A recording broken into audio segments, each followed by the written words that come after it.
अस्सलाम वालेकुम, मैं हूँ Alina Irshad. Welcome to ARY teens. So let's start. ये अप्रैल 1986 में बहार के दिन है और 3 साल से जिला वतन भुट्टो की 33 साला बेटी ने सियासत में वापसी का ऐलान कर दिया है। उन्होंने पाकिस्तान आने के लिए 10 अप्रैल 1986 की तारीख भी दे दी है। इस ऐलान के बाद से ताकत के ऐवानों में एक ज़बरदस्त बहस चल निकली है। क्या बेनज़ीर को वापस आने दिया जाए या इनको रोकने की कोशिश की जाए। इस बहस में वज़ीर आज़म जुनेजो ने ज़ियाउल हक को कायल कर लिया कि बेनज़ीर को इस्तकबाल से ना रोका जाए, क्योंकि इन्हें रोकने से आलमी सतह पर यह तासुर जाएगा कि पाकिस्तान में सियासी सरगर्मियों पर पाबंदी है। बेनज़ीर के इस्तकबाल को ना रोकने की एक वजह यह भी थी कि वो भुट्टो की फांसी के 7 साल बाद पीपल्स पार्टी की हकीकी मकबूलियत का इदराक करना चाहते थे। फिर 10 अप्रैल 1986 का दिन आया। बेनज़ीर भुट्टो लाहौर एयरपोर्ट पर उतरी तो हवाई अड्डे के इर्द गिर्द लाखों अफराद जमा थे। लाहौर शहर ने इतना बड़ा सियासी जुलूस इससे पहले नहीं देखा था। लोगों के हाथों में पाकिस्तान और पीपल्स पार्टी के झंडे थे और हर तरफ एक ही तराना गूंज रहा था।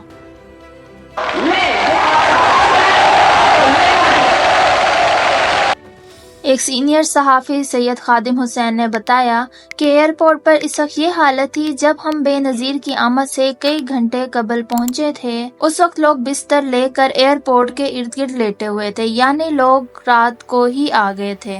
बेनज़ीर भुट्टो का जुलूस लाहौर एयरपोर्ट से माल रोड से दाता दरबार और दाता दरबार से होता हुआ मीनार पाकिस्तान पहुंचा तो दोपहर ढल रही थी।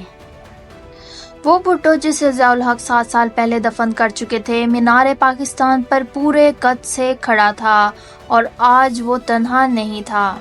इसके सामने इंसानों का समंदर था। इस समंदर में पीपल्स पार्टी के मुखालफिन को अपना मुस्तकबिल डूबता नजर आ रहा था। बेनज़ीर भुट्टो का ऐसा शानदार इस्तकबाल सरकारी अंदाजों के बिल्कुल खिलाफ था। बेनज़ीर को भी तारीखी इस्तकबाल से बहुत खुशी थी, लेकिन असल में इनके लिए मुश्किलात की इब्तिदा भी यही थी, क्योंकि एस्टेब्लिशमेंट ने उनके बढ़ते कदम रोकने का फैसला कर लिया था। बेनज़ीर भुट्टो को रोकने के लिए जो इक़दाम किए गए, इनमें सबसे पहले तो किरदार कशी की मुहिम शुरू की गई। उनके स्कैंडल्स बनाए गए। लाहौर में अपने इस्तकबाल के बाद बेनज़ीर भुट्टो पार्टी रहनुमा फैसल सालेह हयात के घर में ठहरी थीं, इसलिए फैसल सालेह हयात के साथ भी उनका स्कैंडल बना दिया गया।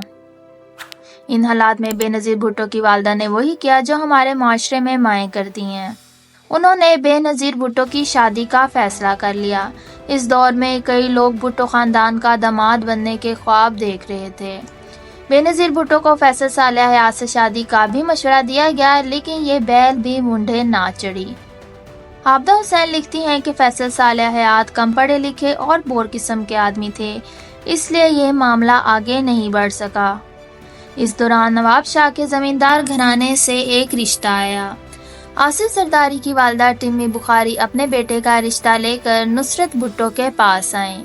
आसिफ जरदारी का सियासी पस मंजर नहीं था, बल्कि नवाब शाह में कुछ साल पहले जिला कौंसिल का इलेक्शन तक हार गए थे। अलबत्ता इनका प्रॉपर्टी बिजनेस दिन दुगनी रात चुगनी तरक्की कर रहा था। नुसरत भुट्टो को ये रिश्ता पसंद आया और 18 दिसंबर 1987 को लियारी के ककरी ग्राउंड में दोनों की शादी हो गई। लेकिन शादी से भी बेनज़ीर भुट्टो की मुश्किलात कम ना हो सकीं। उनके मुखालफिन उनकी छोटी सी छोटी कमजोरी से भी फायदा उठाना चाहते थे, इसलिए बेनज़ीर भुट्टो हर कदम फूंक फूंक कर रख रही थीं। यही वजह है कि उन्होंने अपनी उम्मीद से होने की बात भी मीडिया से छुपा ली। लेकिन जनरल ज़िया को ये खबर हर सूरत चाहिए थी, क्योंकि इनके लिए इसकी एक अहम सियासी वजह थी। 1988 में जब जनरल ज़िया ने जुनेजो हुकूमत को बरतरफ किया तो उन्होंने इलेक्शन की तारीख का ऐलान नहीं किया, क्योंकि इन्हें इंटेलिजेंस रिपोर्ट मिल चुकी थी कि बेनज़ीर भुट्टो उम्मीद से हैं। लिहाजा वो अगले इंतखाबात की तारीख ऐसी रखना चाहते थे जिसमें बेनज़ीर भुट्टो ज़िचकी के करीब हों और इंतखाबी मुहिम ना चला सकें। इंटेलिजेंस को ये जिम्मेदारी भी सौंपी गई थी कि करीब करीब दुरुस्त तारीख का पता लगाएं। बेनज़ीर भुट्टो भी इस शरारत को समझ चुकी थीं, इसलिए ढीले ढाले लिबास पहनती थीं ताकि इन्हें देखने वाले कोई अंदाजा न लगा सकें। बेनज़ीर भुट्टो ने मशहूर कर दिया कि वो नवंबर में मां बनने वाली हैं। یہی خبر جولائی میں جنرل ضیاء تک بھی پہنچی، حالانکہ وہ 30 مئی کو 90 دن یعنی 30 اگست تک الیکشن کا اعلان کر چکے تھے۔ اب انہیں اپنے منصوبے کے تحت تاریخ بدلنا تھی۔ انہوں نے 20 جولائی کو نیا اعلان کیا اور بے نظیر کی زچگی کے مہینے یعنی نومبر میں انتخابات کا وعدہ کیا۔ تاریخ کی یہ عجیب و غریب جاسوسی جاری تھی کہ جنرل ضیاء الحق کا طیارہ ہوا میں پھٹ گیا اور وہ جاں بحق ہو گئے۔ ضیاء الحق کے آخری 3 دن کی کہانی ہم آپ کو پچھلی قسط میں بتا چکے ہیں۔ پاکستان میں 11 سال سے سیاہ و سفید کے مالک جنرل ضیاء کی موت کے ساتھ ہی پاکستان میں طاقت کا خلا پیدا ہو گیا۔ اس خلا کو 3 افراد نے پر کیا، جنہیں عرف عام میں اسٹریٹجک ٹرائی اینگل کہا جاتا ہے۔ طاقت کی استکون میں صدر Ghulam Ishaq Khan, army chief general Mirza Aslam Beg اور ISI chief general Hamid Gul شامل تھے۔ صدر پاکستان غلام اسحاق خان نے بھی نومبر میں انتخابات کی تاریخ کو برقرار رکھا، کیونکہ انہیں بھی بے نظیر کے بارے میں نومبر ہی کی اطلاع ملی تھی، لیکن یہ اطلاع غلط تھی۔ بے نظیر کی حکمت عملی کام کر گئی۔ بلاول انتخابات سے 2 ماہ پہلے 21 ستمبر 1988 کو پیدا ہوئے اور بے نظیر بھٹو کو انتخابی مہم چلانے کا پورا موقع مل گیا۔ پاکستان کی کہانی جاری ہے۔ 1988 کے انتخابات ایک طویل مارشل کے بعد انتخابات تھے۔ ہم نے پچھلی قسط میں وعدہ کیا تھا کہ آپ کو بے نظیر بھٹو اور نواز شریف کی اخباری مہمات کی ایسی کہانی دکھائیں گے کہ ان کے پوسٹرز تک دیکھ کر آپ حیران رہ جائیں گے، اور یہ بھی بتائیں گے کہ پاکستان میں پہلی بار جاگ پنجابی جاگ کا نعرہ کیوں لگا، کب لگا اور کیسے لگا۔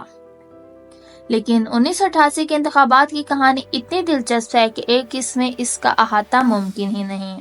یہ تفصیلات ہم آپ کو اگلی قسط میں بتائیں گے، اور یہ بھی بتائیں گے کہ جہازوں سے پوسٹر کیوں گرائے گئے، ان میں کیا لکھا تھا اور کس کی تصویریں تھیں۔ لیکن اگلی قسط کو دیکھنے کے لیے ہمارے ساتھ رہیں اور ہمارا چینل ARY ٹین سبسکرائب کریں۔ اس ویڈیو کے بارے میں آپ کی کیا رائے ہے؟ کمنٹ سیکشن میں ہماری بہتری کے لیے اپنی رائے کا اظہار ضرور کریں۔